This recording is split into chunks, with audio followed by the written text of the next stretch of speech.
Hello everyone and welcome back to another brand new video. Today we're going to be going over the most recent episode of Pokemon Horizons, and continuing off from last week's episode, we now have Liko, Roy, Dot, and Freed in Area Zero, and they actually end up meeting up with Briar, who is taking them to find what they believe is an Entei, but is actually going to be a gouging fire deep within Area Zero. And while watching this episode, and even the last episode, it's really funny how Horizon's just so casual about Area Zero, coming from Scarlet and Violet, where Area Zero is this big off-limits thing that they insist that you should never go to until the very end, to Horizons, where they just end up going so casually and they're just walking around and it's like there's no big deal. It's really just kind of funny. But getting into the actual episode, it actually ended up turning out much differently than I thought it would, because the episode actually ends up following the explorers more than the main characters, and specifically Coral. So the group, as they're walking through Area Zero, Roy ends up getting distracted by this Sandy Shocks and getting separated from them. And the kids they end up getting separated from Freed and Briar a bit before, because they were distracted by seeing the Dunsparce. And then after that, they're trying to catch up, but then Roy gets distracted by this Sandy Shocks, and Dot and Liko don't even really notice he's missing, and Briar and Freed barely notice that the kids are a bit behind them until much later, so it's really kind of funny.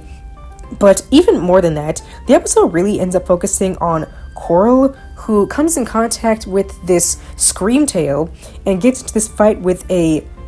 Great Tusk, and that is pretty much what the bulk of the episode focused on, which, like I said, really surprised me. I knew, of course, seeing the end of the episode last week, that we were going to see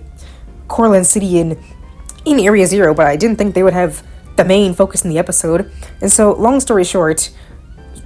Coral is pretty much just bickering with this Screamtail most of the time, but they do end up kind of coming together to defeat this Great Tusk, and Coral actually ends up catching the Screamtail, which I didn't expect. I thought they were just gonna have some funny gags with it, but she ends up catching it, and Roy ends up defeating the Sandy Shocks with Crocolore, but he doesn't end up catching his, which